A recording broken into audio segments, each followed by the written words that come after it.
What's up, everybody? It's Pierre right up. It's Gilson. I came today to talk about War.2 Home Volume 2, which I did on Ustream a few minutes ago, but for some miraculous reason, it did not save, so I have to do it on here. I'm not starting over on there. So, let's get to it. War.2 Home Volume 2 is my second book, the second installment to War.2 Home, where Volume 2 is pretty much, out to my opinion, the best work I've ever done, because it's my second book, so you know. My skills are so much better. It's a blessing, thank God. I thank God every day. But let's get to it. What's at Home Volume 2 is pretty much kicking off the closing of the introduction to What's at Home. So you will pretty much get the closing to the stories left off in Volume 1, and pretty much get like the total ending to to the introduction. You get the conclusion to the introduction. So where it starts off is chapter 1, where we talk about Taylor Hartshell, which is called at Ann's front door. This is where she finds out that Flight Team Caliber has crash landed on the green zone. Where she's the engineer to Flight Team Caliber. When we find out they crash, she finds out, and and it kicks off flashbacks of sorts about how they met, her and Flight Hazel Fury and the Flight Team Caliber members. And it kicks off as other members, like other friends she has met throughout her life, like her passing her youth days and her during her college years, where you'll meet Soul, who is an optimistic, funny guy.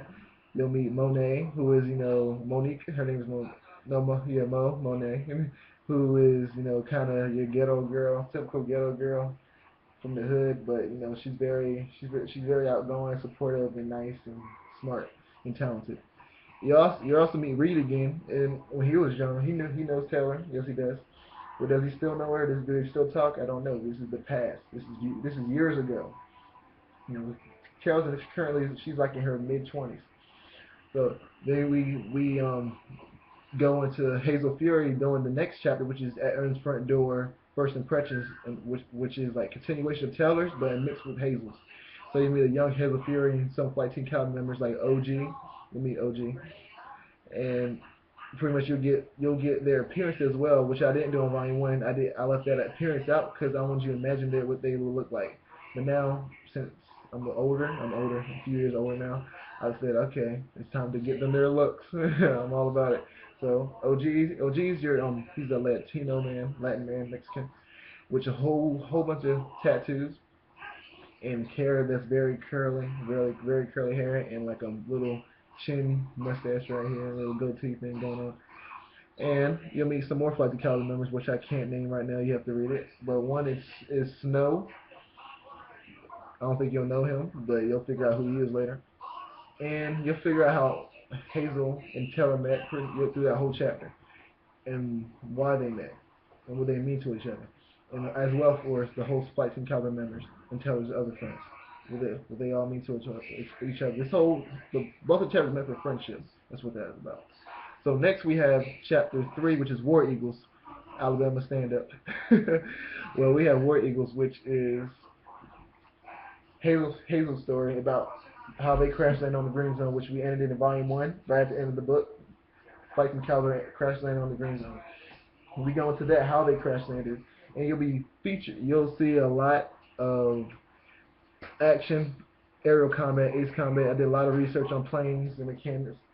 I even watched Top Gun, and I got Aviator, but I did a lot of research on it as well. Thorough research about flight patterns and techniques.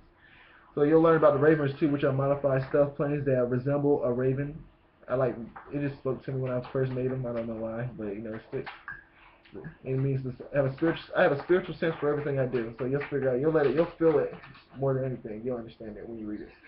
So you'll have them and see what they can do and their mechanics and how they were made. A little brief description. You'll also meet a lot of Flight Team Caliber members like Malice, who is the heavy hitter. Which heavy hitters are.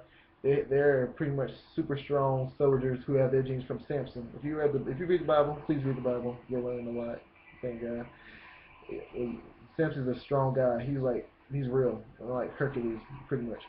Anyway, well, you'll also meet Caprice. He's outgoing, black guy. He's like a good pilot, very good pilot. He's a cunning pilot. That's what he is. He's cunning. He's smart. He's very smart. You also meet Maverick, Sandlot, Chris Cross, who is Austin Lee,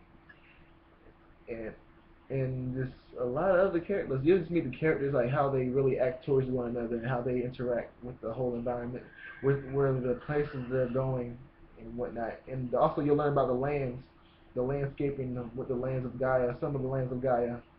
Because I was able to do that when they were flying. I can like pretty much give you the detail of Gaia. The world is called Gaia, and I give you like details of Alpine, the other continents throughout throughout the world. So, you have Miano, which is the place they're crossing before they get to the green zone, which is the ravishing landscape of green, plundering landscape. Pole adders herd there. They're herbivores, and you'll just have a lot of animal life, and it's a lot of fun and a lot of action when you figure out how they crashed. There's a lot of action. A lot of aerial combat. I can't tell you why. I can't say who they are, but when you hear their name, you're like, yes, it's gonna go in. So after that chapter, we go back to Squad 27 and then their journey, which everybody's excited for, and we can't wait. The end of their assault on Massa. And it's 2 chapters for that. Chapter 4 is a suicide attempt, and chapter 5 is Alpine Soldiers. And I name it Alpine Soldiers because they are Alpine Soldiers. And it's their clothing for that assault on ruins. And I'm gonna show you why. So what you have is the conclusion to the Subduer battle, where they're beginning the battle with subduers, 4 subduers. You have Charlemagne, who is the eager one, crazy one, the attacker, who's very conceited, very bloodlust, I guess. You have Hefro, who has earnest features, black hair. They all have. You have Zalmus and the leader Poado. They all have their characteristics. They're all different. They are all separate, parallel, but they work together well. And you have the collaborating squads, the Squad 927 and Squad 587, the Broncos, who joined. Some of the Broncos joined Squad 927, and some members of Squad 927 joined the Broncos. So it's a split up of teams where the subduer battle takes place. They have to team up. They have to split up in teams to take on each subduer and try to outsmart them, figure out a genius tactic how to survive. In the Ares Strife, one of the main heroines, heroines. I'm sorry, no, heroes. He's a man. Well, anyway, he shows his stuff, his balls, his cojones, whatever you gonna call him. He shows off, and I wanted to show what he is to this world, who Ares Strife is, and the beacon as he's the peace bringer, as we all know, the peace bringer. For the story is being told by a narrator through the whole book. So if he's telling a story, how did this happen? I want you to see that's going on, how it's going on.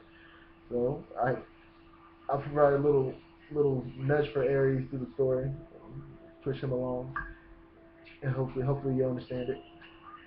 And Bruce Strugner as well, and Squad 27, Bruce Strugner. Everyone has a push.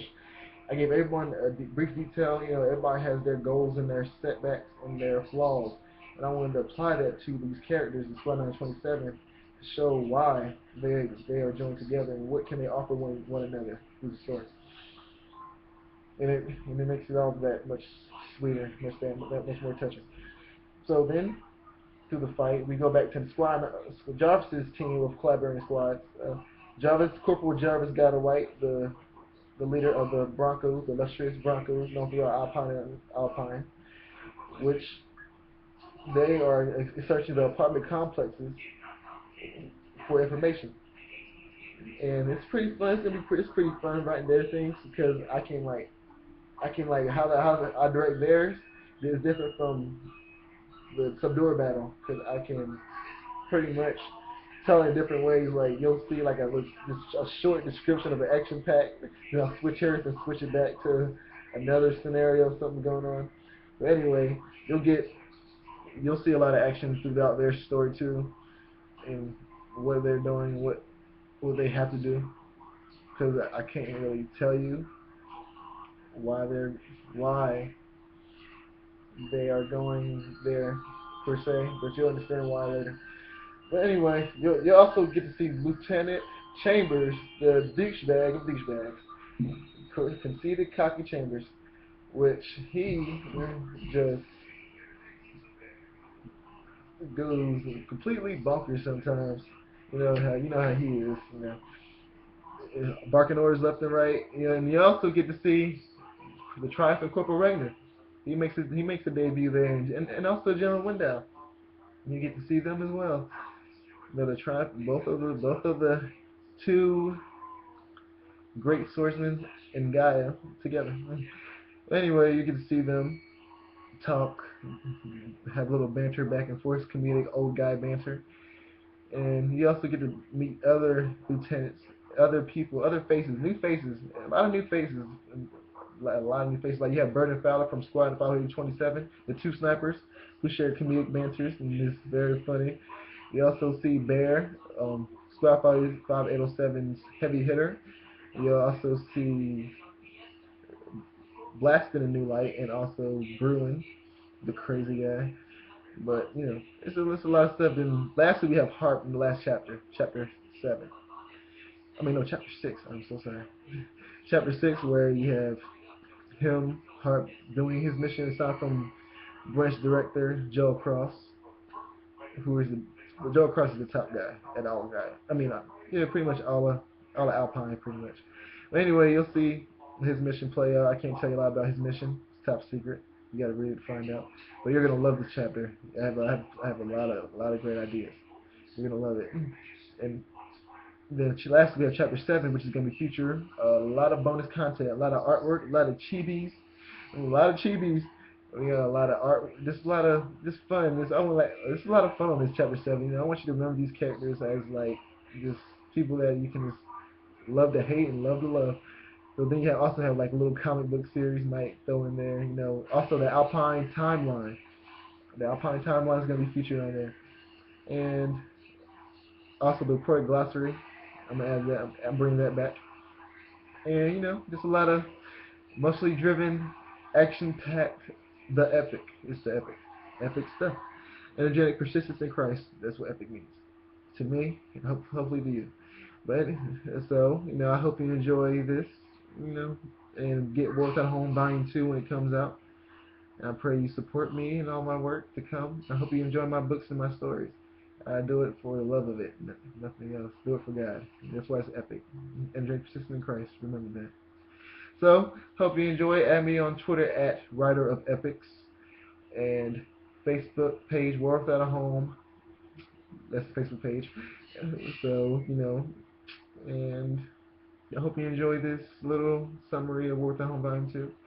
I hope you enjoyed the book, because it's a lot of stuff I did not add. It's a lot of heartfelt things. I want it to be spiritual. I want it to be emotional, compelling, something that keep you reading, something that will put you in awe throughout your life. So, I hope you enjoy yourself and have a great day. I'm going to put my glasses back on. So, nice to meet you all, and good night.